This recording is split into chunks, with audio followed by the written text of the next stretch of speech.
한번 기도하고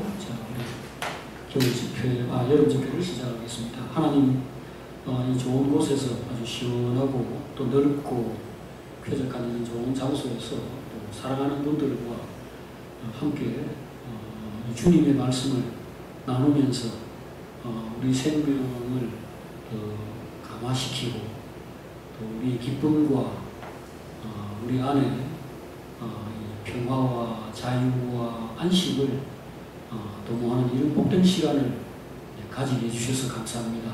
지금도 많은 사람들이 무더위 가운데서 여러 가지 또 고통을 겪고 전쟁, 또 기근, 홍수 여러 가지들로 아주 어려운 가운데서 거듭이고 있는데 이 세상에 참 이 서글픈 운명을 결국 예수 그리스도만이 바꿀 수가 있고 예수를 믿는 사람들이 나가서 그들을 주님께로 이끌고 또 하나님의 은혜를 또 그들에게 전달함으로써 그 사람들이 살아날 수 있다고 믿습니다. 소망은 오직 주님께 있고 또 주님의 생명으로 적셔진 저희들에게 있다고 믿습니다. 그러므로 주님 저희들을 더 예수 그리스도로 충만한 사람 되게 만들어주시고 이 시간 이런 교제를 통해서 우리의 믿음이 더 강화되고 우리 속에 하나님의 생명이 더 충만케 되도록 역사해 주시옵소서. 모든 순서를 처음부터 끝까지 주님께 맡깁니다. 예수님 이름으로 기도합니다. 자, 한 절씩 번갈아 읽어보겠습니다.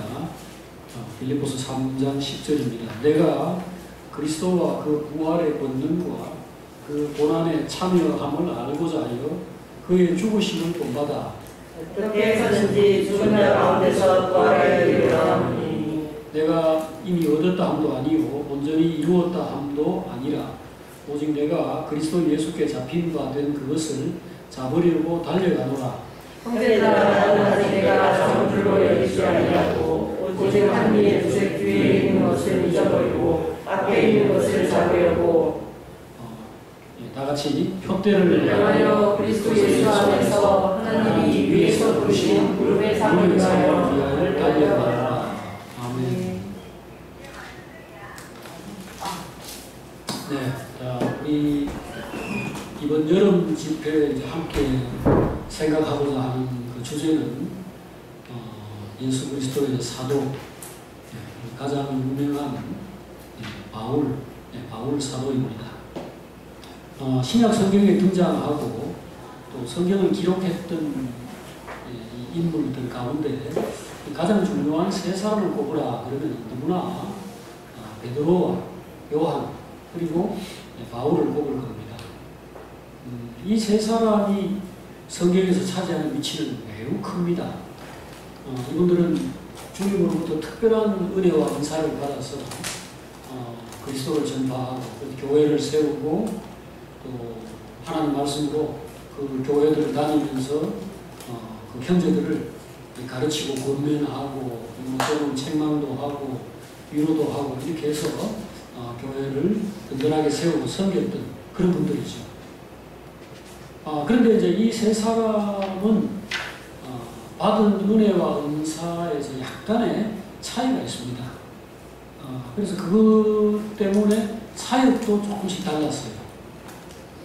뭐 그리스도를 전하고 교회를 섬겼다는 점에서는 같지만은 사역의 방향과 특성에 조금씩 차이가 있었을 겁니다. 이 사역의 차이는 어디서 오느냐? 사람 차이에서 오죠.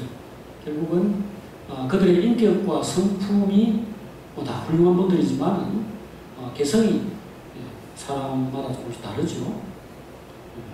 그리고 이제 하나님이 부르신 자리가 조금씩 또 달라요. 전에도 우리가 베드로 공부하면서 나누었지만 이 베드로 같은 경우에는 이 과감하게 어떤 일을 벌리는 사람입니다. 어떤 일을 벌이는 사람이에요. 그래서 그가 주님을 만날 때에 이렇게 바다에 그물을 던지고 있었죠.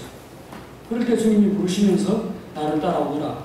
내가 너를 사람을 낳는 어부가 되게 하겠다. 이렇게 말씀을 했어요. 이게 마가복음 1장 16절에 보면 그런 설명이 나와 있습니다. 그리고 이제 훗날에 그 가이사랴 빌립보라는 곳에서 베드로가 너희는 나를 누구라고 생각하느냐라는 그 주님의 질문에 그 대답을 했죠. 주는 그 살아계신 하나님의 아들이고 그리스도입니다. 이렇게 대답을 하니까 주님이 베드로에게 그때까지는 이름이 시몬인데 베드로라는 이름, 바위, 반석이라는 이름을 주시면서 내가 이 반석 위에 내 교회를 세우겠다. 이렇게 말씀을 하셨어요. 그러니까 베드로는 결국 교회의 기초가 된 사람입니다. 그러니까 교회 문을 열고 교회를 만들어가는 사람이고 그 교회를 이제 말하자면 이제 그 건물 짓는 거로 치면 틀을 닦던 그런 사람이라고 할 수 있죠. 그래서 항상 이 베드로는 시작하는 사람이다 이런 느낌을 줍니다. 예루살렘과 사마리아 땅끝까지 복음을 전하게 될 것이다 했는데 그 일의 선두에 언제나 베드로가 서 있었다는 거죠. 오순절날에 성령이 임했습니다. 예수님이 이제 죽고 부활하시고 하늘로 올라가시고 난 다음에 얼마 되지 않아가지고 그 많은 사람들이 모인 명절이 있었는데 그게 이제 오순절이에요. 이 이제 6월절로부터 50일이 지났다 해가 오순절인데 그때에 이스라엘 사람들은 이제 우리나라 사람들 같으면 뭐 고향 위성하듯이 예루살렘으로 이제 모두 이렇게 몰려오는데 그때 사람들이 많이 모였을 때 베드로가 예수 그리스도의 복음을 이렇게 거기서 힘있게 전했죠. 그럴 때에 3,000명의 사람이 옛날에는 그 넓은 광장 같은 게 없었습니다. 여러분이 오늘날에 우리 보고 있는 뭐 부산역 광장 같은 시의 그런 곳이나 학교 운동장 같은 이런 게 전혀 없던 때입니다. 고작해야 성전 앞에 뜰 같은데 그런 정도니까 그거 뭐 여기 밑에 있는 소운동장 정도 그 정도도 안 될 겁니다.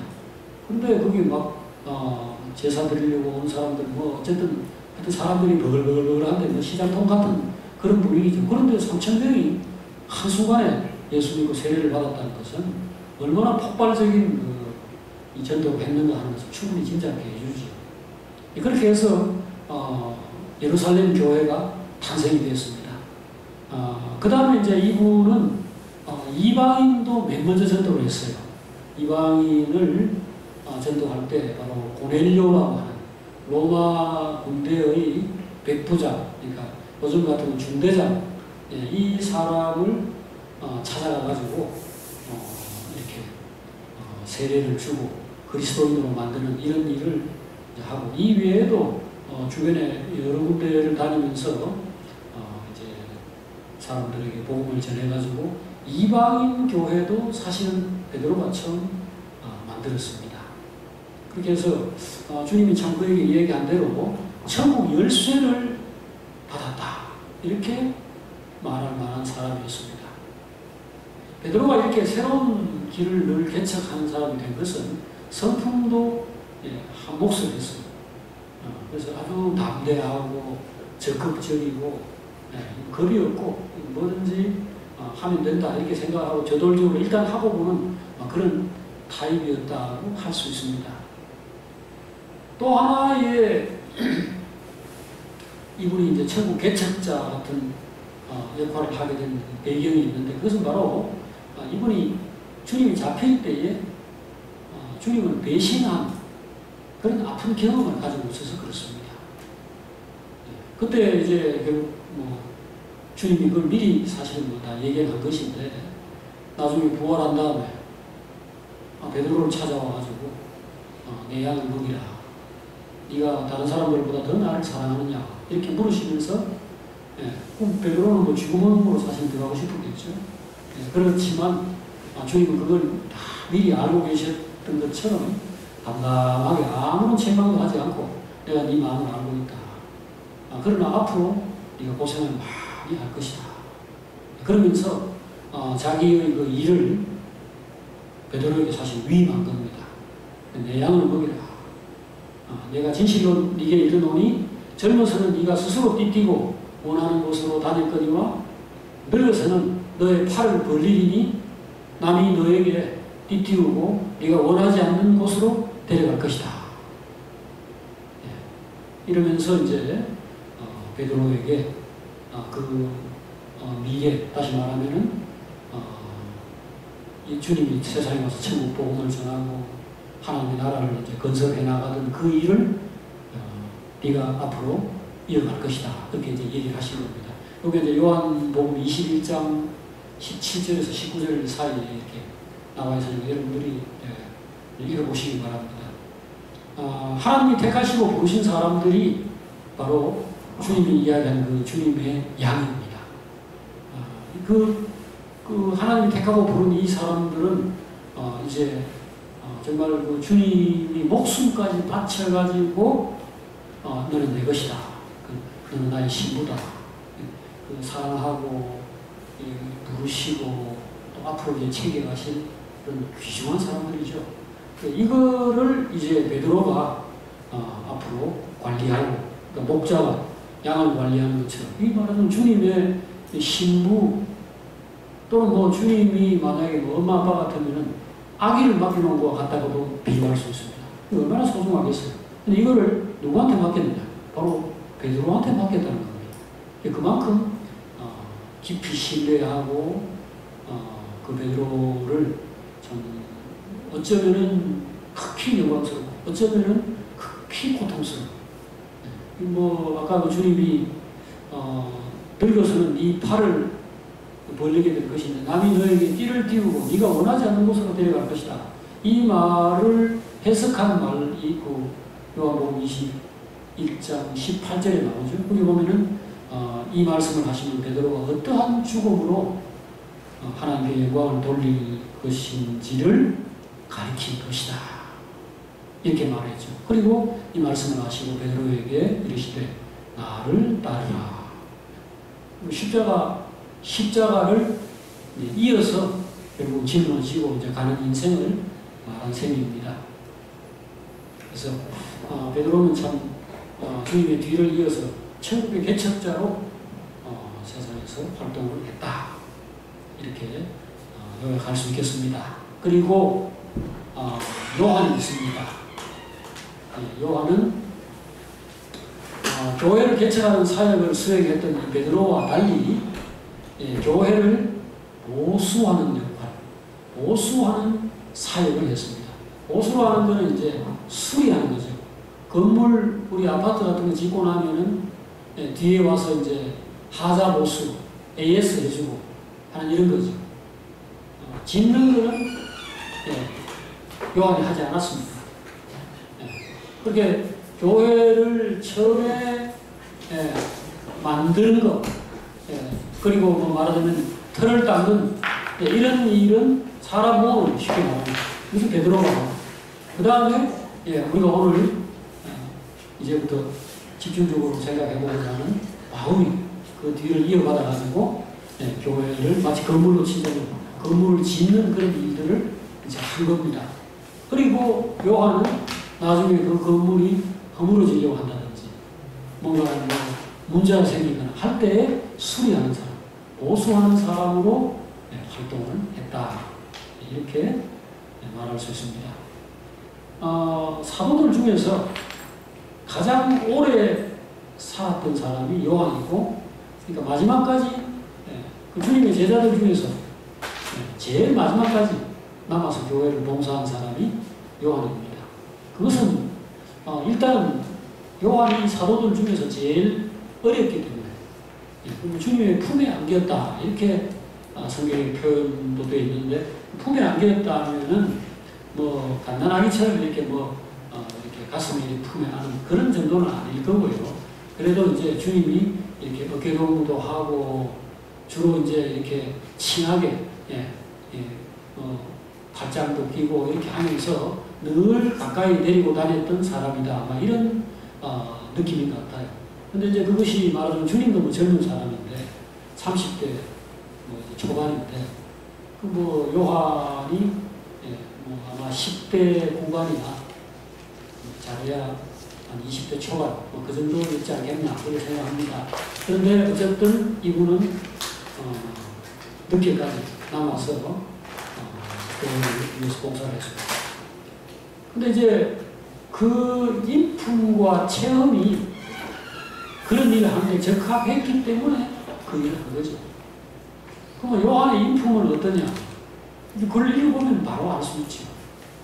요한 1서, 뭐, 앞에 요한복음도 요한이 쓴 거지만, 요한 1서, 2서, 3서, 이게 이제 요한이 쓴 편지인데요.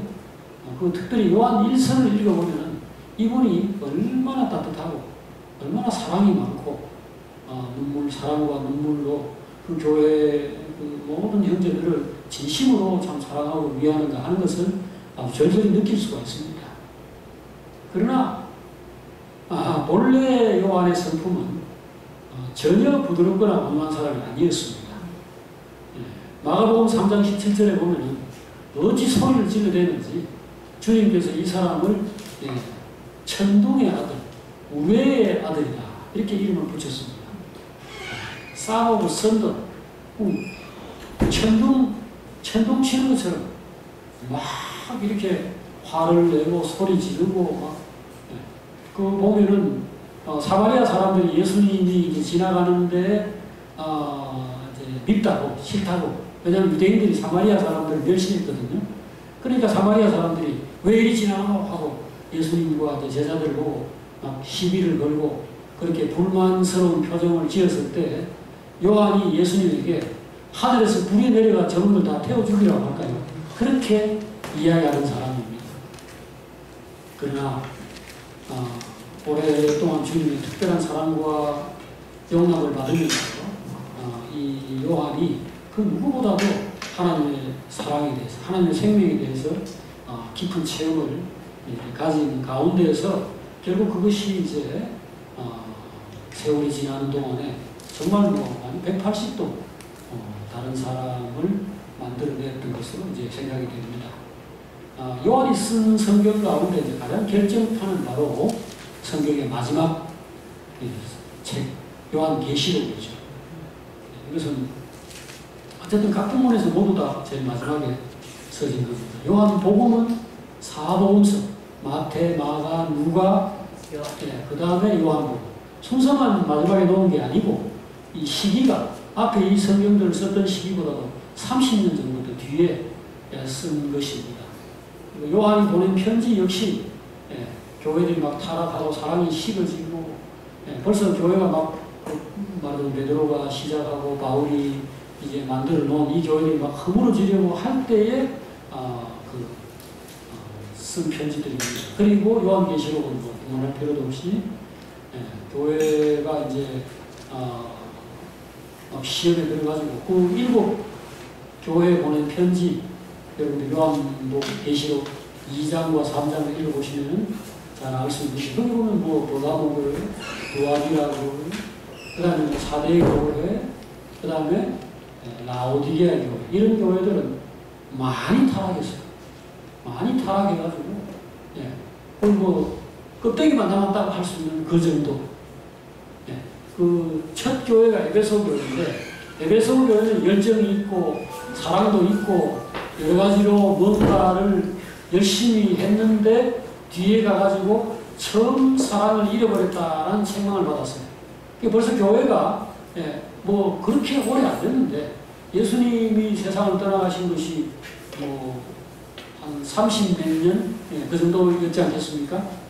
주님 태어난 거를 이제 그 아노 도미노라 해가지고 우리 AD, BC, AD 이렇게 할 때 그 BC는 비포 크라이스트고 그 다음에 AD는 주님 이후라는 라틴어로 아노 도미노 이렇게 되어 있는데 그 때로부터 뭐 한 30 몇 년 이후니까 그때 만약에 교회가 처음 섰다고 하더라도 요한 때까지 불과 5, 60년 그 정도 시간이 지난 겁니다. 근데 5, 60년이면 타락하고도 남은 시간이라는 게 사사기라든지 많은 구약 성경들 읽어보면은 사람은 한 세대만 지나도 앞에 있었던 그 교훈들을 다 까먹고 뭐 전쟁이 있었다든지 뭔가 뭐 이렇게 잘못해가지고 큰 고생을 했던 사람도 뭐 한 몇십 년 지나고 나면은 다시 옛날 상태로 돌아갈 수 있다는 거죠. 그래서 이 요한계시록이 쓰여질 이 당시에는 교회들이 형편없었다. 이것을 우리가 볼 수가 있고요. 그럴 때 나타나가지고 그냥 자기가 일생 살아오면서 경험했던 걸 가지고만 말하는 것으로는 안 되겠다 싶어서 결국은 하나님께서 이 사람을 하늘로 데리고 와가지고 하늘의 모든 상황들을 열어 보여주신 환상을 보여주셔서 그걸 가지고 교회들에게 경고의 말씀 또는 위로의 말씀 뭔가 소망을 불어넣고 하는 이런 작업들을 한 거죠. 그게 바로 요한계시록입니다. 그래서 우리는 요한이 참 소중한 분이다. 요한이 없으면은 결국 나중에 구실공사 뭐 이런 거 아니라도 시간 지나고 나면 건물에 금도 가고 뭐 유창도 깨지고 이렇게 하는데 어려움을 겪을 수밖에 없겠죠. 반드시 우리가 요한복음, 요한일서, 요한계시록 이것을 창세기를 공부하고 출애굽기를 공부하는 열정으로 저는 그걸 반드시 공부해야 된다고 생각을 합니다. 왜?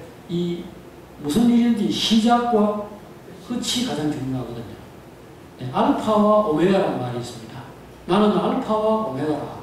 주님께서 자기를 이야기할 때 나는 처음이고 끝이다. 처음이고 나중이다. 이렇게 말하는 것이 바로 주님으로부터 세상이 시작되었고 마지막에 주님이 심판하시고 거두시는 이걸 이야기하는 건데 바로 창세기 뭐 요한계시록이 바로 그와 같이 우리에게 꼭 알아야 할 것을 이 시작부터 끝까지 이렇게 알려주는 것이기 때문에 참 중요하죠.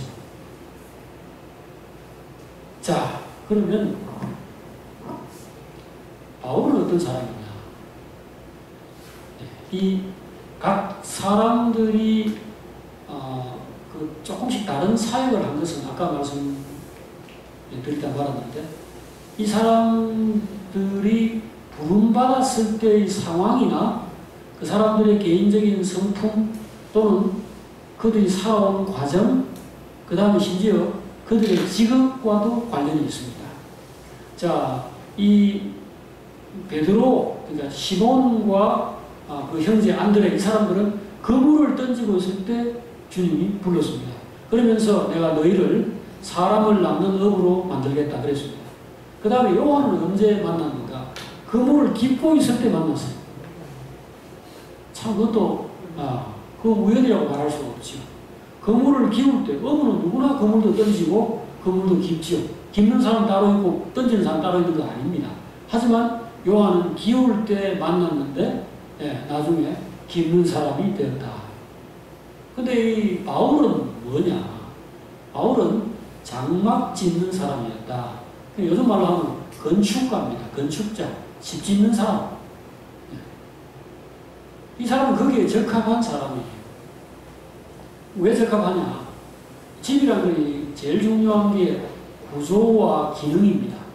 첫째는 기능을 설정하고 뭘 할 것인지, 이 뭐 마구간을 만드는 건지, 이게 무슨 뭐 창고를 만드는 건지, 뭐 오피스텔을 만드는지, 그 기능을 생각하고 그 다음에 그 기능에 맞게 설계를 해가지고 그 다음에 이제 이 구조화를 하죠.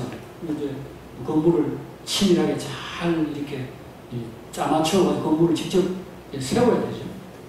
근데 이것보다 더 중요한, 어쩌면 그보다 더 중요하다고 할 수 있는 더 근본적인 작업이 있습니다. 그건 바로 털을 잘 닦는 것입니다.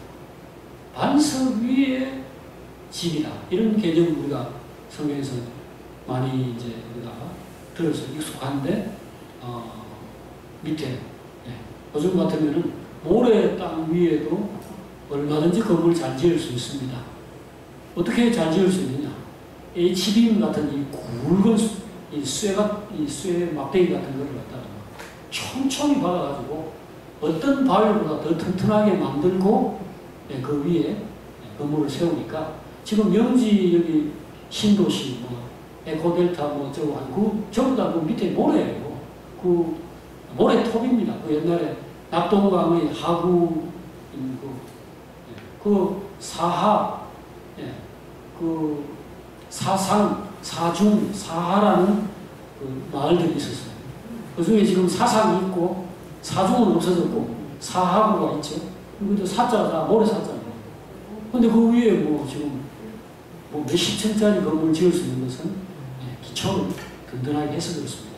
교회 건축에서 가장 중요한 것이 기초를 닦는 것입니다. 근데 이것은 지식이 있어야 돼요. 지식이 있고 이 뭔가를 알아야만 할 수가 있는 일입니다. 그 다음 두 번째로 중요한 것은 재료입니다. 재료. 좋은 재료를 준비해 놓고 그거를 건물을 잘 짓는 게 다음 따라오는 거지. 재료 그 철근 빼먹고 재료 뭐 엉터리 그냥 안 좋은 그 모래, 안 좋은 무슨 뭐 세멘트 이런 거 쓰면 나중에 이제 겨울에 얼었다가 무너지는 사태가 벌어지는 겁니다. 바울은 이 모든 방면에서 전문가입니다. 바울은 교회의 기초가 뭐냐 이것을 어느 누구보다도 명확하게 하고 명확하게 알고 있었고 기억하고 그것을 실제로 이제 교회를 건축하는 과정에서 그대로 했던 사람이죠. 교회의 기초가 뭡니까? 교회의 기초는 고린도전서 3장에 나와 있습니다. 자, 한번 보시죠.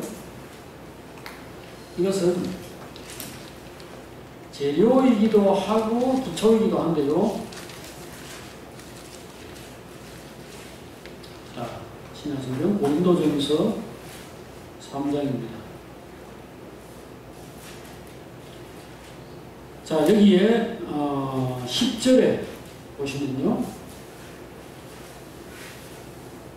자, 우리 10절, 11절을 한번 읽어보겠습니다. 자, 다 같이. 내게 주신 하나님의 은혜를 따라 내가 지혜로운 건축자와 같이 틀을 닦아두매 다른 이가 그 위에 세우나 그러나 각각 어떻게 그 위에 세울까를 조심하였습니다. 이 닦아둔 것 외에 능히 다른 틀을 닦아둘 자가 없으니 이 틀은 곧 예수 그리스도라. 자, 여기 틀가 뭐라고 그랬습니까? 예수 그리스도입니다. 교회의 틀은 뭐라고요? 예수 그리스도. 이게 무슨 얘기입니까? 교회는 그리스도 위에 세워져야 한다는 겁니다. 자, 예수 그리스도가 교회의 기초가 되어야 된다. 그러면 이거 아니면 뭘 기초로 한다는 것이 되나요? 예수 그리스도를 바탕으로 하지 않고 교회가 선다면 뭘 바탕으로 교회가 서겠습니까? 이 세상의 바탕은 두 가지밖에 없습니다. 여러분들 우리가 그 건물 지을 때 밑에 주춧돌 같은 거, 그 머릿돌이라는 걸 놓죠. 그건 네 기둥을 옛날에 건물 지을 때 제일 중요하게 세우는데 거기 밑에다가 그 초석 돌을 넣는 겁니다. 근데 그거 아니면은 어디다 세워야 되는 겁니까? 그러면 건물 지을 때 그거 아니면 결국은 약한 기반 위에 세우는 거죠. 모래 위에 세운다는 말을 쓰지만 실제로는 모래 위에 집 짓는 사람은 아무도 없습니다. 그거는 아이들 그 물가에서 장난칠 때 모래성 쌓기나 하지 실제로는 흙 위에 짓는 겁니다. 그냥 흙입니다. 그러니까 일반 맨 땅에다가 기둥 그냥 이렇게 박아가지고 조금 우리가 텐트 같은 치거나 하는 그 수준으로 이 폴대 같은 거 이렇게 박잖아요. 근데 이거 어떻게 됩니까? 바람 세게 불거나 이렇게 하면 이거 빠지죠. 약합니다. 자, 그러면 지금 교회라는 것은 사람을 이야기하는 거예요. 교회라는 건 사람 집단 아닙니까?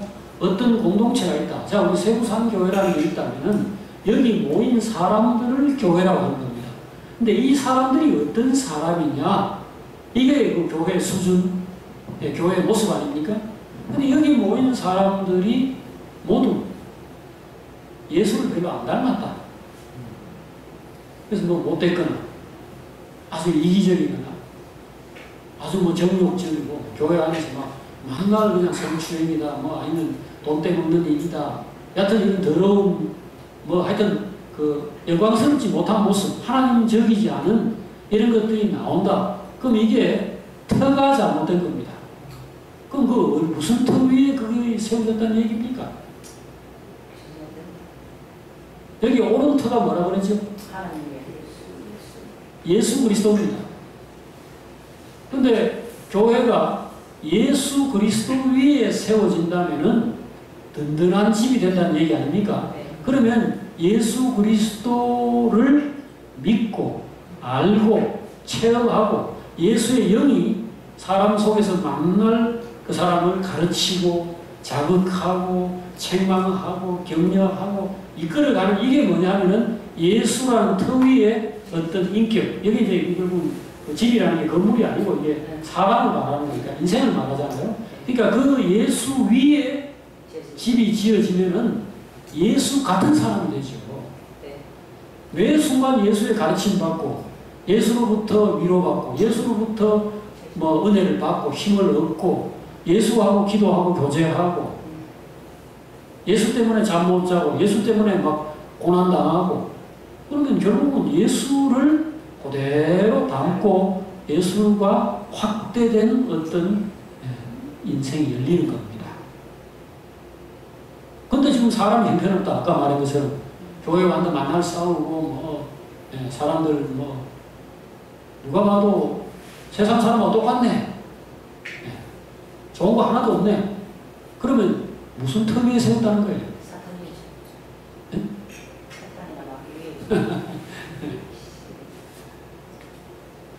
사탄 위에 세우려고 하면 사탄하고 한참 또 친하고 사탄을 열심히 공부하고 사탄과 교제하고 이래야 되니까 그래까지는 생각할 수 없고요.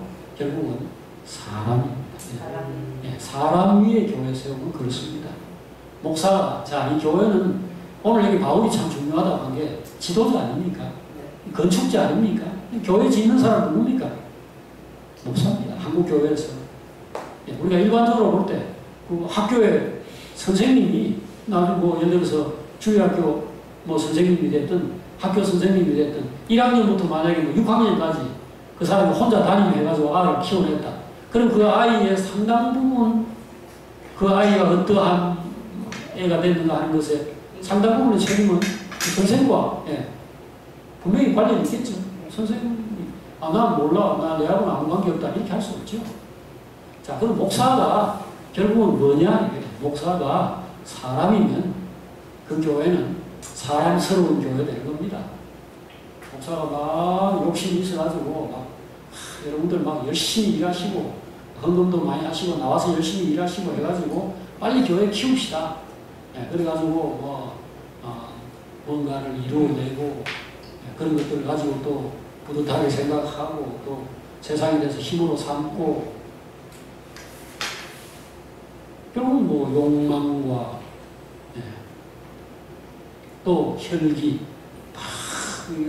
이제 뭐 사람들이 말할 때 잘 듣습니까? 내 자식도 내 말 안 듣는데 그러니까 막 이제 화를 내고 머쓱하고 막 어떤 때는 막 그 안에서 막 분쟁이 일어나고 그렇게 하면서 뭐 일은 될 수도 있어요. 사실 그 일이 무슨 일이냐 그게 중요한데 그건 사실 하나님의 일도 아니고요. 그 일이 안 되는 겁니다. 안 되는 건데 그러나 이런 사람들의 목표는 이제 세상적인 뭔가를 이루어내는 거니까 그 기준으로 보면 일이 돼요. 우리가 뭐 건물도 서고 나가는 돈 나가고 뭐 들어오는 사람 들어오고 뭐 그래야 결국은 됩니다. 막 죽으나 사나 이렇게 앞에서 깃발 들고 막 이끌고 이렇게 하면은 뭐 큰 일들이 이루어져요. 근데 그건 여기서 말하는 그리스도의 몸, 하나님의 성전 그 교회가 아닙니다. 그런 교회가 아니라고. 그래서 바울은 건축자인데 제일 중요하게 생각한 가장 근본적인 그가 중요하다고 생각했던 게 뭐라고요? 틀을 닦는 것이죠. 틀. 그 틀은 바로 예수 그리스도. 교회는 어쨌든 그리스도로부터 시작돼야 된다. 그럼 예를 들어서 그 안에 있는 사람 중에 목사부터 시작해서 주일학교 학생까지 그리스도를 아는 사람이 아무도 없다. 그냥 교회에 나오면 빵 준다 해야 나왔는데 한 해부터 시작해서 목사까지 그냥 목사하면 요새 뭔가 또 대접도 받고 또 사람들 앞에 서가지고 이렇게 막 설교하고 이러면 좀 본때도 있고 저기도 있지 않나. 그렇게 생각하는 목사까지 그 주일학교 아이 빵 얻어먹으러 나온 아이부터 그냥 교회가 뭔지도 모르고 그리스도가 뭔지도 모르고 하나님의 나라가 뭔지도 본 적도 없는데 신학교 가가지고 목사가 되고 또 그런 사람은 보험 영업 이런 거 해도 잘 사람입니다. 열심히 해가지고 뭔가 이루어내는 사람 그밖에 없다. 그러면은 교회 하지 말아야 돼요. 그럼 터가 안 닦였는데 지금 집을 지으면 됩니까? 그러면 제가 그런 사람을 비난하거나 뭐라고 나무라는 게 아니고요. 그런 것은 당연한 겁니다. 인간은 처음에는 하나님을 모르잖아요. 그리스도를 알지 못하는 상태에서 부르심 받아가지고 그렇게 이제 알아가는 과정이잖아요. 그러면 기다려야죠. 그건 우리도 마찬가지예요. 우리가 지금 무슨 일을 하는 게 급한 게 아니고 일이야 이 세상에 조직이 없습니까? 단체가 없습니까? 여러분 5,000명, 10,000명 모이는 이건 세상에서 일도 아닙니다. 유명 아이돌, 가수 이런 사람이 공연을 한번 하면은 바깥에 줄 서 있는 사람만 해도 수천 명씩 모을 수 있습니다. 공설운동장 가득 채울 수도 있어요. 열렬한 추종자들 만들어낼 수 있다. 회사처럼 월급 줄게 이러면은 수천 수만 사람들이 한 울타리 안에서 그 체계적인 어떤 단체를 이룰 수 있습니다.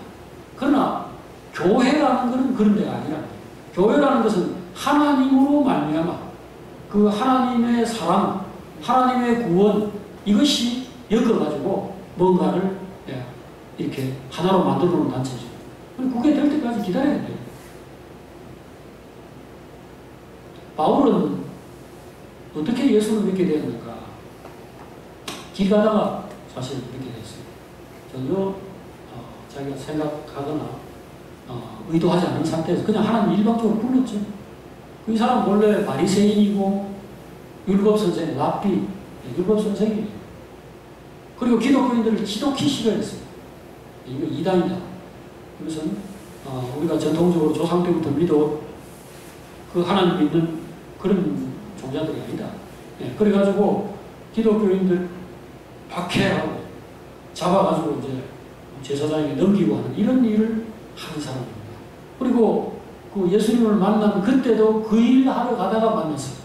다메섹이라고 지금도 있죠. 다마스커스 시리아의 수도. 그 예루살렘에서 다메섹으로 가다가 중간에 하늘에서 빛이 비추어가지고 사울아 사울아, 바울의 본래 이름이 사울인데 사울아 사울아, 네가 왜 나를 박해하느냐. 그러니까 이 사람이 당신 누굽니까? 난 당신을 알지도 못하는데 내가 당신을 언제 박해했다는 겁니까? 하니까 교회를 왜 괴롭히느냐 이렇게 나왔죠. 그래서 결국은 이분이 주님을 만났습니다. 그리고 만나고 난 다음에 그 광채가 얼마나 강렬했던지 눈이 부러웠어요. 그 자리에서. 그래서 소경이 됐죠. 그래가지고 사흘 동안 먹지도 못하고 자지도 못하고 막 고통 속에서 눈이 타버렸습니다. 그 태양을 바로 눈 앞에서 보고 같은 그 압도적인 그 영광의 광채를 직면한 거죠. 그래가지고 있는데 아나니아라는 선지자를 하나님 보내가지고 이 사람 눈을 어루만져 주어서 비늘 같은 게 이제 벗겨지면서 이제 다시 보게 되었다고 이렇게 사도행전에 나와 있습니다. 아마 그때 이분의 시력이 맛이 간 것 같아요. 이후에 아마 이분이 굉장한 고통을 호소하는 내용이 나오는데 고린도후서 12장에 보면은 육체에 가시가 있다고 했어요. 육체의 가시가 있는데 이게 사탄의 사자다. 사탄이 내게 딱 달라붙어가지고 맨날 뭔가를 찌르고 있는 그런 느낌을 받는다 했는데 저는 잘 모르겠지만 그 많은 학자들이 이게 그때 시력과 눈을 다쳐가지고 그 이후로 눈물이 나고 따갑고 막 시리고 고통스럽고 그런 것이 그 내용 가운데 하나가 아니겠는가 하는 생각을 해봅니다. 왜냐하면 제가 이 안구 건조증 때문에 이 한 시간에 한 번씩 물이나 뭘 적셔주거나 하지 않으면 견딜 수 없도록 눈이 아프거든요. 그래서 그 고통을 조금 짐작할 수 있는데 바울은 그렇게 해서 주님을 만났는데 그때로부터 나가서 바로 예수가 그리스도다. 예수라는 그분이 바로 메시아다라고 외쳤습니다. 근데 나중에 보니까 이분이 실제로 전도자로서 활약을 하기 시작한 것은 그로부터 10년이 훨씬 지나서였다는 겁니다. 이분은 지금 주님을 바로 만났죠. 만나서 정말 예수가 하나님의 아들이고 세상의 구원자다라는 것을 누구보다도 생생하게 직접 만났으니까요. 직접 만났고 직접 들었고 그러니까 얼마든지 전할 수 있었는데 뭐 한다고 10년씩이나 기다리게 했는가. 어떤 사람들은 이제 그 짐작이지만 이분이 아라비아 광야로 들어가가지고 한 13년간 거기서 우리 세상적인 말로 하면 도 닦는 그런 시간 비슷한 것을 가졌다고 이렇게 짐작을 하고 있습니다. 그 시간은 뭐 하는 시간이겠습니까? 이분 원래 예수님의 제자였습니까? 12제자처럼 주님을 이전에 만나서 경험한 적이 있습니까? 없습니까? 없죠? 교회 생활 했습니까? 안 했습니까? 안 했죠? 그리고 지금 아마도 예수님 세상 떠나시고 난 후에 이게 5년이나 10년이나 이렇게 되었을지 모르겠습니다. 그 시간 동안 교회는 교회대로 이렇게 길을 가는데 이분은 그 괴롭히고 박해하는 위치에 있었으니까 뭐가 필요하겠지? 뭐가 필요합니까?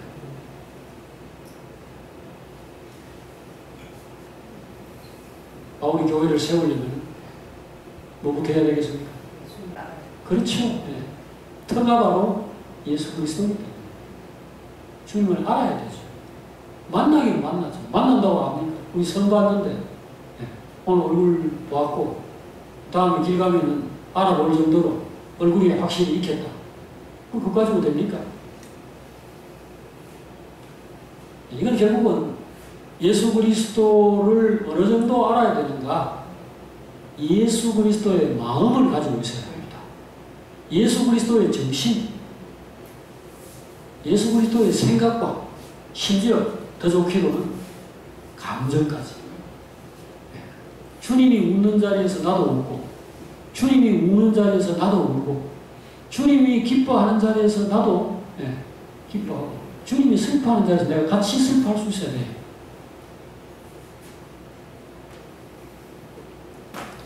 이거는 사람이 하나가 되어야 된다는 뜻입니다.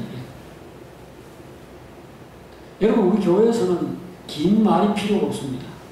정상적이라면요, 교회 안에서는 어떤 일이 벌어지면, 객관적인 어떤 상황이 이렇게 어떤 식으로 형성이 되면은 모두가 말하지 않아도 똑같은 생각, 그래서 거기에 대해서 말 좀 해보시오라고 하면은 이 사람이 말하나 저 사람이 말하나 똑같은 말이 나오게 됩니다.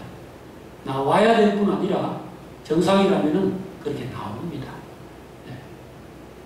다 함께 보고.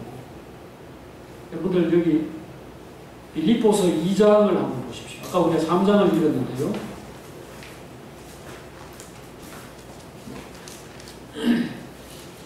빌립보서 에베소서 다음에 빌립보 2장 1절부터 5절까지입니다. 찾으셨습니까? 네. 한번 읽어보겠습니다. 다 같이. 그러므로 그리스도 안에 무슨 권면이나 사랑의 무슨 위로나 성령의 무슨 교제나 긍휼이나 자비가 있거든 마음을 같이하여 같은 사랑을 가지고 뜻을 합하며 한 마음을 품고 아무 일이든지 다툼이나 배우로 하지 말고 오직 겸손한 마음으로 각각 자기보다 남을 낮게 여기고 각각 자기 일을 돌볼 뿐더러 또한 각각 다른 사람들의 일을 돌보아 나의 기쁨을 충만하게 하라. 너희 안에 이 마음을 품어라. 곧 그리스도 예수의 마음이니. 예, 바로 이 주님의 마음이 우리 안에 조성이 되어야 터가 닦인 겁니다. 그래야 내가 가서 전도하고 그래야 내가 다른 사람들을 주님의 세계로 이끌 수가 있는 겁니다. 뭐 한다고 13년씩이나 하셨을까? 이분은 사실은 구약 성경을 거의 달달달달 외우는 거의 천재적이고 대단한 학자이고 깊은 지식과 덕망을 가진 사람입니다. 바울은 이미 부름받을 때 모세처럼 애굽의 모든 학문으로 무장되었던 모세처럼 하나님이 크게 사용하실 수 있는 지적인 능력 그리고 그 종교적인 열정 그리고 인생을 살아오면서 어떤 통찰력이라든지 이런 그 정신적인 면에서 훌륭한 바탕을 갖고 있는 사람입니다. 그런데 10년 넘는 세월을 전도하지 않고 어디인가 있다가 나갔다는 거죠. 그럼 그동안 뭐 했는가? 주님의 모든 말씀들을 다 읽은 겁니다. 그 당시에는 성경이 없었어요. 지금 우리 마태, 마가, 누가복음, 요한복음 같은 예수님의 행적을 적어놓은 성경이 당시에 별로 없었습니다. 그것은 상당히 시간이 지나서 한나마 예수님이 세상을 떠나시고 난 다음에 적어도 한 3, 40년 그 정도 있다가 나온 것입니다. 심지어 요한복음 같은 경우는 아마도 주후 90년 정도에 나왔다고 짐작을 하니까 예수님 세상 떠나시고도 거의 60년이나 있다가 나온 글인데 또 바울이 활동할 랍비로 활동하고 한 당시는 예수님 세상 떠나시고 5년이나 10년도 채 안 됐을 무렵이거든요. 이 무렵에는 성경이 없죠. 그러면 예수에 대해서 어디서 어떻게 배워야 합니까? 예수님 어디서 만나야 돼요? 하늘로 올라가야 됩니까? 여러분 같으면 어떻게 알 수 있겠어요? 여러분 만약에 뭐 좋아하는 뭐 총각이나 아가씨가 있다. 여러분이 청년이라고 할 때요. 근데 결혼하고 싶은 마음에 그 사람에 대해서 좀 알아야 될 거 아닙니까? 근데 뭐 가까이 직장 동료도 아니고 뭣도 아니고 그럼 어떻게 해야 됩니까? 오다 가다 어떤 사람 보았는데 너무 마음에 든다. 그럼 어떻게 해야 됩니까? 사는데 같은 거, 아가씨나 총각 만나러 간다고요. 근데 문제는 이 아가씨 예수님은 지금 천당 가고 없다는 거죠. 만났던 사람. 그렇죠. 사람도 찾아다녀야 됩니다.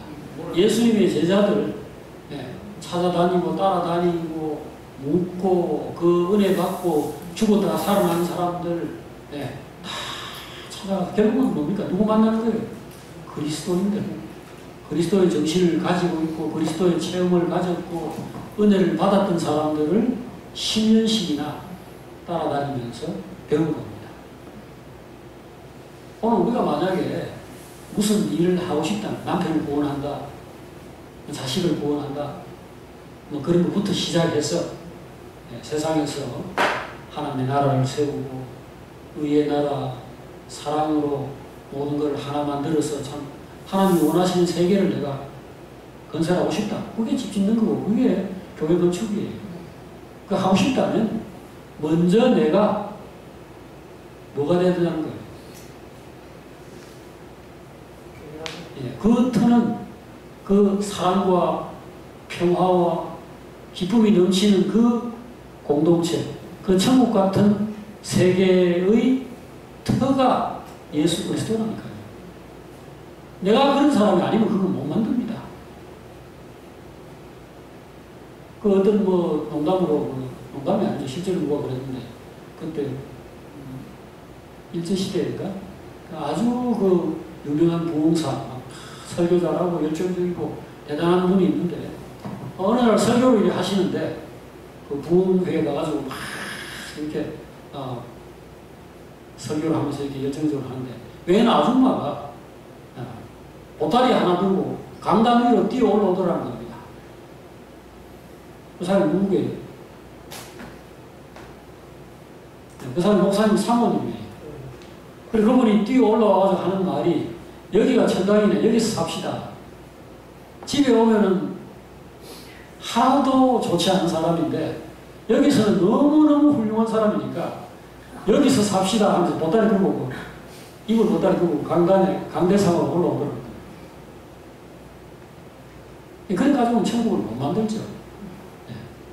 저도 그렇고, 여러분들도 그렇고, 결국은, 바울은 이 집 짓는 문제에 있어서 가장 확실한, 지금 한 가지 사실을 여기서 분명히 제시한 겁니다. 이 터는 오직 예수 그리스도다. 달리 다른 틀을 닦을 수가 없다고 그랬어요. 다시 지금 여기 빌립보서 3장 그 부분 다시 보십시오.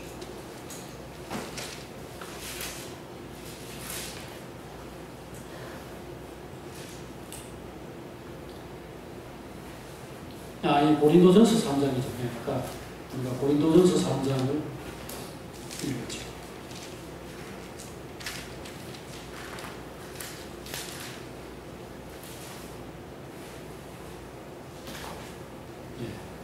이 닦아둔 것 외에 능히 다른 터를 닦아둘 자가 없으니 이 터는 곧 예수 그리스도라. 그 다음에 재료가 나옵니다. 자, 아까 바울은 건축을 하는 데 있어서 본격적인 건축하기 전에 두 가지를 먼저 확실하게 하려고 했다. 그게 뭐라고요? 하나는 터, 하나는 재료입니다. 재료.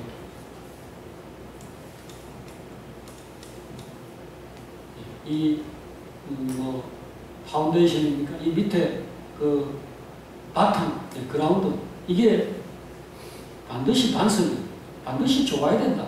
이게 건축에서 제일 중요한 것입니다. 그리고 이것은 그 다음에 건물을 짓기 위해서 좋은 재료를 준비하는 것은 이어져야 한다. 이 재료가 뭡니까? 여기서 자 12절, 13절, 여기 15절까지 읽어보겠습니다. 자 12절부터 다 같이 만일 누구든지 금이나 은이나 보석이나 나무나 풀이나 짚으로 이 터 위에 세우면 각 사람의 공적이 나타날 터인데 그 날이 공적을 밝히니 이는 불로 나타내고 그 불이 각 사람의 공적이 없다는 것을 시험할 것입니다. 만일 누구든지 그 위에 세운 공적이 그대로 있으면 상을 받고 누구든지 그 공적이 못하면 배를 받으리니 그러나 자신은 공을 받되 불 가운데서 받은 것 같으리라. 여기 금, 은, 보석 이 재료가 나왔고요. 그 다음 뭐가 나왔습니까?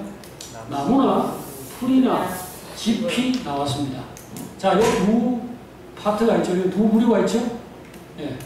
자, 한 부분은 금속입니다. 견고한 것들입니다.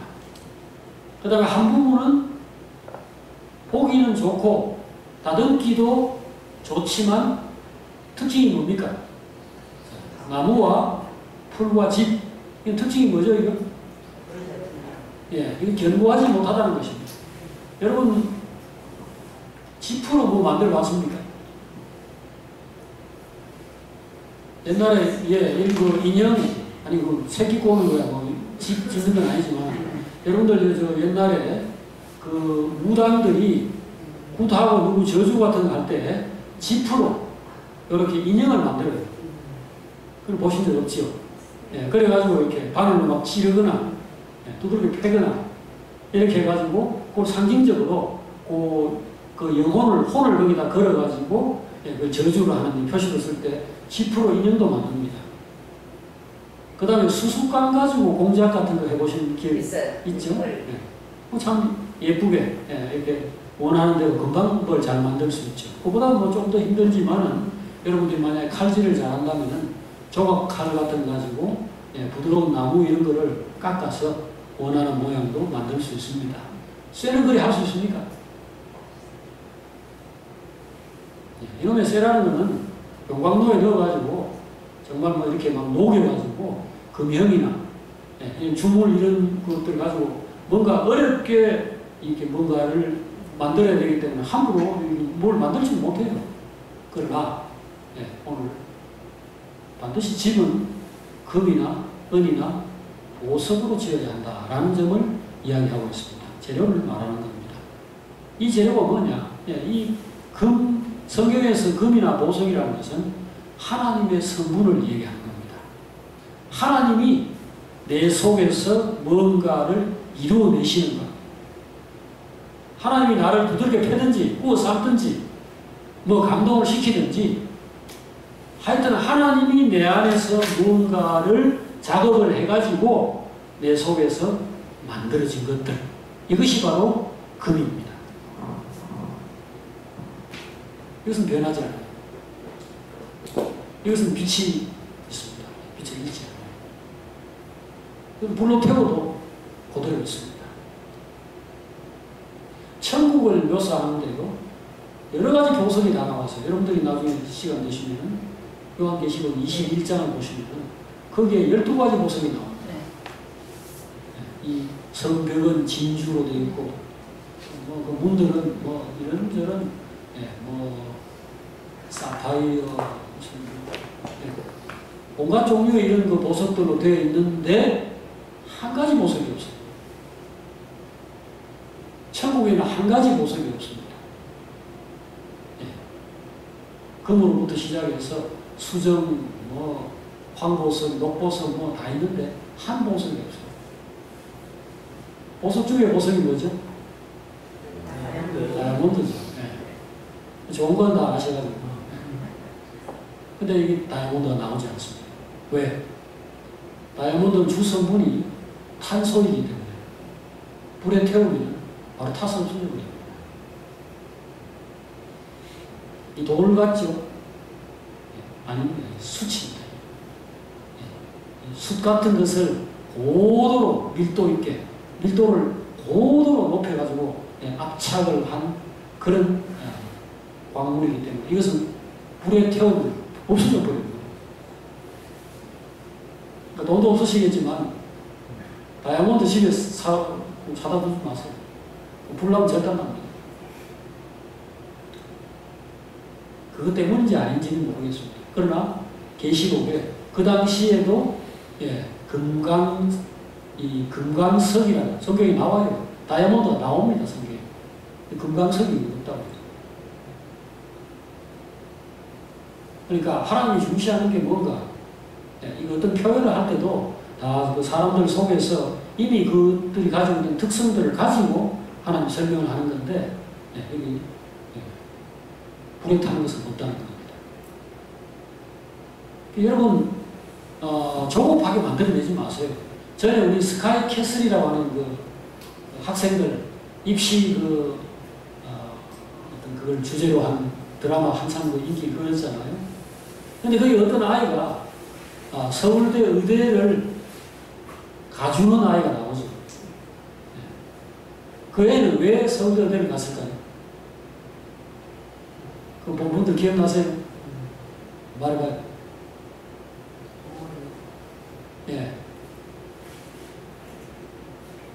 엄마를 위해서 가는 건데 그게 엄마를 괴롭히기 위해서 간 겁니다.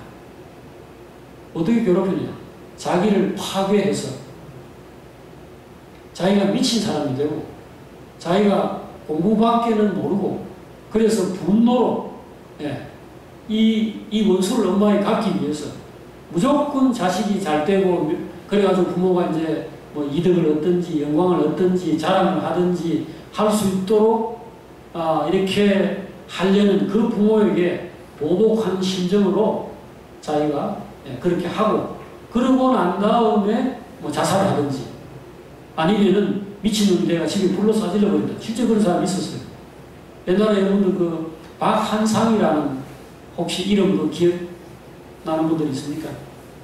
고려대를 나왔는가 하여튼 그 한의학과를 나왔는가 하여튼 어떤 그 굉장히 공부를 잘해가지고 그 뭔가 이렇게 부모가 만족하는 사람이 되었는데 나중에 부모를 죽이고 부모를 자기가 살해하고 집에 불을 지른 그 사건이 나와서 굉장히 큰 충격이었죠. 이건 뭐냐 하면은 부모가 가진 그 탐욕과 일그러진 그 생각을 자기가 그 학생인 시절에는 저항할 수 없었던 겁니다. 그래서 부모가 원하는 사람이 되어줘야 했고, 그래서 고분고분하게 말 잘 듣고 공부를 잘 했는데, 막판에 그것이 이제 다 이루어졌다고 생각되었을 때, 한 번도 부모에게 말대답하지도 않고, 비뚤어진 적도 없는 이 아이가 그 속에 쌓여있던 그것을 가지고, 결국 그와 같은 끔찍한 사형당했죠. 그 당시엔 사형제도가 있어서 사형을 당했습니다. 사형 당하고는 남죠. 부모를 부러뜨려 죽이는데. 이게 뭐냐 하면은 견고하지 못한 작품입니다. 그게 내 아들이라면 서울대학교 나오게 할 수 있고 의대 나오게 할 수 있고 번듯해서 누구한테든 자랑할 수 있고 키가 185, 뭐 인물 잘생기고 뭐 어느 집에 재벌 뭐 며느리가 되었다. 재벌 사위가 되었다. 만들어낼 수 있어요. 근데 그것이 뭘로 만들어진 작품이라고 하는 게 나무나 풀이나 짚으로 만들어진 타는 겁니다. 그 안에 감사하고 행복하고 하나님이 나를 만드시고 기르시고 그 부모를 통해서 나의 인생을 이렇게 조성해가는 그 과정에서 하나님 사랑을 느끼고 그 부모를 통해서 기쁨을 얻고 인생이라는 게 참 복되구나. 그래서 그 안에서 하나님의 사랑이 형성된 게 어디로 가겠습니까? 부모에 대한 사랑으로 가고 동생을 사랑하고 이웃들을 사랑하고 그래서 뭐 예를 들어 의사가 돼도 좋아요. 의사가 됐는데 정말 장기료 박사나 이런 분들처럼 정말 어려운 사람들 사랑하고 돌보고 하는 그런 사람이 되었다면 이거는 이게 뭐죠 이게? 금이나 은이나 보석으로 된 건물이 되는 거죠. 재료가 중요한 겁니다. 터는 뭐라고요? 그리스도여야 한다. 터는 예수 그리스도여야 한다. 재료는 금이나 은이나 보석이 뭐라고 그랬습니까? 하나님으로 말미암아 조성된 것들이어야 하는 겁니다. 공부 잘해야 됩니다. 공부 못하면은 우리 세상에서 일도 제대로 못하고 다른 사람을 위해서 크게 기여하기가 어려운 현실입니다. 만약에 내가 의사 정말 뭐 요즘 정말 그 사람들이 되고 싶어하는 의사가 되었다. 그럼 얼마나 다른 사람을 위해서 많은 것을 할 수 있겠습니까? 의사뿐 아니라 훌륭한 기술자가 되고 훌륭한 선생이 되고 훌륭한 돈벌이를 잘하는 사람이 되고 또 뭐 힘이라도 쓰여가지고 다른 사람들 어려울 때 내가 나서서 힘을 보태줄 수 있다면 좋죠. 그런데 그걸 거짓으로 만들어서는 안 된다고요. 그걸 억지로 만들어서는 안 되는 겁니다.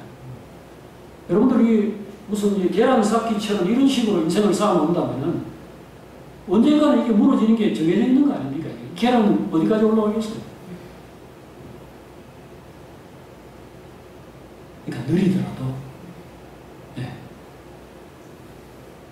저는 아이들 이렇게 커나가는 동안에 부모 말을 잘 듣고 참 고분고분하고 그래서 부모가 뭐 걱정할 일이 없는 이런 상황이 될 때 참 부모들이 아주 좋아하고 우리 애들 입댈 게 없이 참 이렇게 너무너무 좋아요.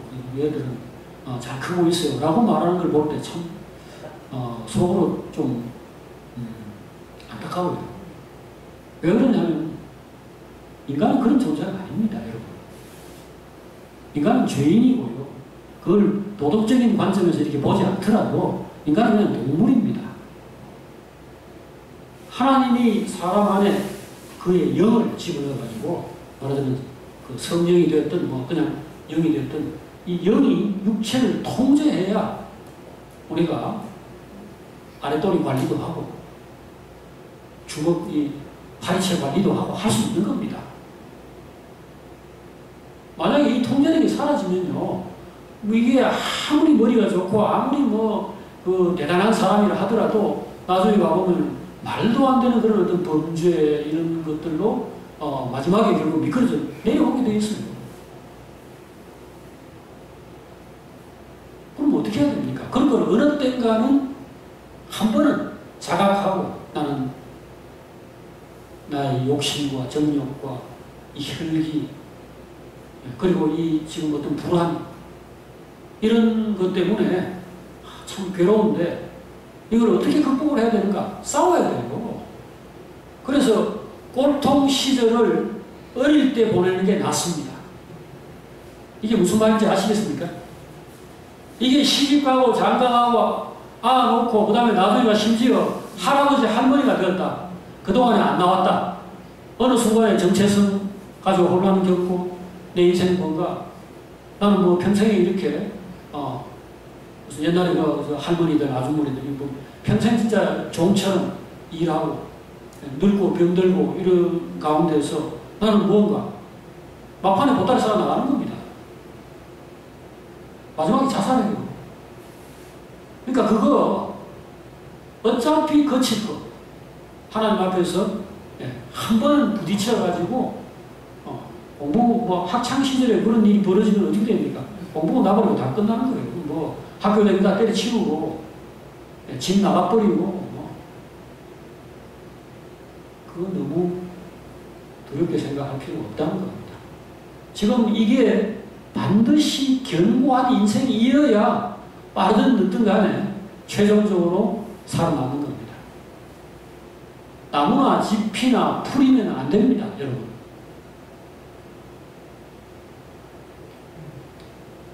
사람 안에 그 욕망이 있는데 이 고기 먹으면은 맛있죠. 그 중이 나중에 그 고기 맛을 뒤늦게 알게 되면은 결국 중이라도 절간에 있는 쥐라도 다 잡아먹게 돼요. 그러니까 이 문제는 해결이 안 됩니다. 그러니까 오늘 바울이 교회 건축자라고 그랬는데 이 사람은 장막 짓는 자답게 실제로 하나님의 집을 짓는 인생을 살았는데 거기서 이분이 주님의 이제 가르침을 받아서 그렇겠죠. 제일 중요한 것은 터다.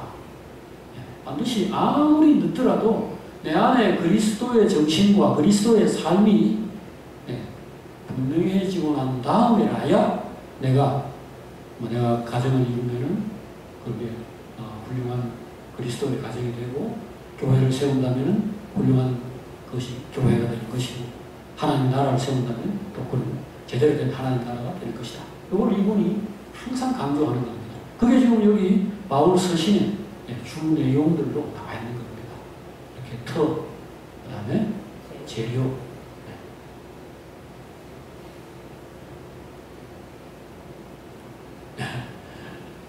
오늘은 여기까지 하겠습니다. 자, 같이 기도하십시다. 하나님 아버지, 오늘 저희들이 살아오면서 늘 너무 바쁘고 너무 마음이 급하고 그래서 뭐든지 빨리 해야 되고 아이들은 빨리빨리 공부시켜야 되고 이 과정 끝나면 저 과정으로 빨리 또 진행해야 되고 그래서 그들이 뭐라고 말할 때에 그건 나중에 하면 안 되나? 지금 이거 해야 될 텐데 라고만 말을 하고 그렇게 오늘까지 왔던 것들을 한번 되돌아봅니다. 주여 저희들의 목적은 공부 잘하는 거 아니고 돈 잘 버는 것도 아니고 뭔가를 하는 것이 아니라 마지막에 하나님 앞에 서는 것이고 그리스도의 신부로서 주님의 사랑을 받고 영접을 받고 너는 내 것이다. 너는 참 아름답고 영광스럽고 내가 바로 기다리던 그 사람이다. 이 말을 들어야 되는데 하나님 우리는 뭐가 그렇게 바쁜지 오늘까지 살아오면서 정신없이 지냈습니다. 그래서 뭔가 지금은 가정도 이루고 직장도 가지고 뭔가 그동안에 여러 가지 일을 했다고 생각하는데 지나고 보면은 결국은 외롭고 허전하고 내가 뭘 했는가 한 아쉬움을 남기는 그런 인생들이 되었습니다. 주여 오늘 성령으로 저희를 깨워주시고 이제 또 순차적으로 우리가 바울의 여러 말씀들을 나눌 때에 성령으로 우리 안에서 마땅히 깨달아야 할 것들 온전히 깨달을 수 있도록 역사해 주시기 구합니다. 그래서 우리가 예수 그리스도의 터 위에서 제대로 된 집, 제대로 된 인생을 살아서 견고한 그런 인생 만들어내게 해주시고 또 재료 저희들이 살아가는 과정에서 항상 성령의 인도를 받고 하나님이 우리 안에서 뭔가를 하시는 것 그거를 주목하고 붙잡아서 저희들 인생이 정말 어떤 경우에도 무너지지 않는 불에 타지 않는 그런 견고한 인생이 되게 해주시옵소서. 예수님 이름으로 기도합니다. 아멘.